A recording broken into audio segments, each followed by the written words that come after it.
एक स्टॉक जो लगातार सुमित जी के फोकस में रहता है, बाकी एक्सपर्ट्स के भी रेडार पर रहता है, सेल स्टील अथॉरिटी। आज स्पेशली खबरों के दम पर यहां पर आपको एक्शन आते हुए दिख रहा है। डेज हाई से ज्यादा दूर नहीं है।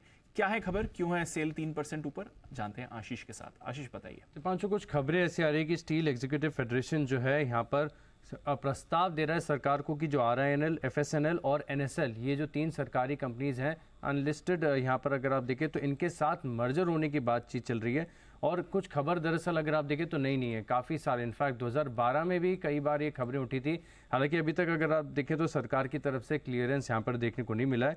लेकिन इसके ऊपर इस खबर के बाद ही हमने देखा कि सेंट्रल ब्रोकिंग की तरफ से एक नोट आया जिसमें कहा गया कि अगर ये मर्जर हो जाता है तो बड़ा पॉजिटिव सेल के लिए हो सकता है। कारण ये कि सेल का फिलहाल अगर आप देखेंगे तो केपेक्स काफ़ी ज़्यादा है, 1 लाख करोड़ के आसपास का, आगे जाके कुछ सालों में बड़ा केपेक्स से करने वाले। अभी थोड़ी देर पहले भी हमने देखा था कि 6,500 करोड़ के केपेक्स के प्लान है।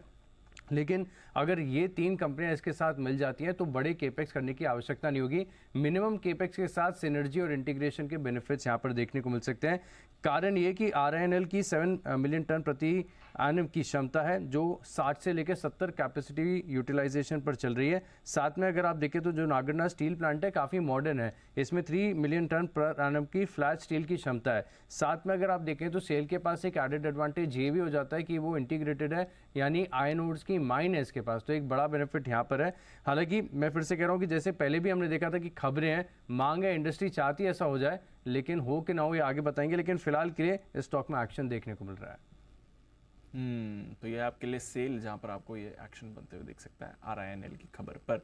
आइए एक बार शरद जी से भी राय ले लेते हैं। शरद जी, सेल पर कोई व्यू, और इसके साथ ही खबर आ भी रही है कि सरकार के साथ डंपिंग पर प्रतिबंध लगाने पर बातचीत कर रहा है और सेल ने ये बातचीत इनिशिएट करी है, तो वो भी एक खबर आ रही है। RINL वाली भी खबर है। FY25 में अभी खबर आई थोड़ी देर पहले, 6,500 करोड़ के केपेक्स की भी योजना है कंपनी की तरफ से। तो बहुत सारी चीजें हो रही हैं, जरा सेल पर अपना व्यू दें सर। देखिए, जहाँ तक इस न्यूज़ का सवाल है, अगर मर्जर होता भी है तो वो डाइल्यूशन भी रिजल्ट करेगा, क्योंकि ऑब्वियसली इक्विटी भी एक्सपैंड होगी।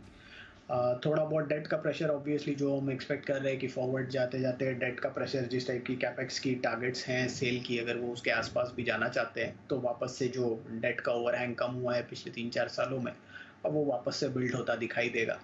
तो मुझे लगता है ऑपरेशनल एफिशिएंसी ऑब्वियसली ड्रैग है सेल पे, और इन वैल्यूएशंस पे लगभग स्टॉक 15-16 टाइम फॉरवर्ड ट्रेड कर रहा है और बहुत ज़्यादा ग्रोथ की हम उम्मीद नहीं कर रहे।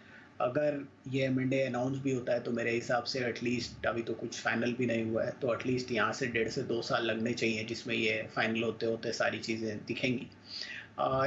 एंटी डंपिंग ड्यूटी वाला एक सडन पॉजिटिव इम्पैक्ट हो सकता है, बट इन वैल्यूएशंस पे मुझे लगता है ज़्यादातर मेटल्स में अक्रॉस द बोर्ड बहुत ज़्यादा अपसाइड खोज पाना थोड़ा सा मुश्किल है।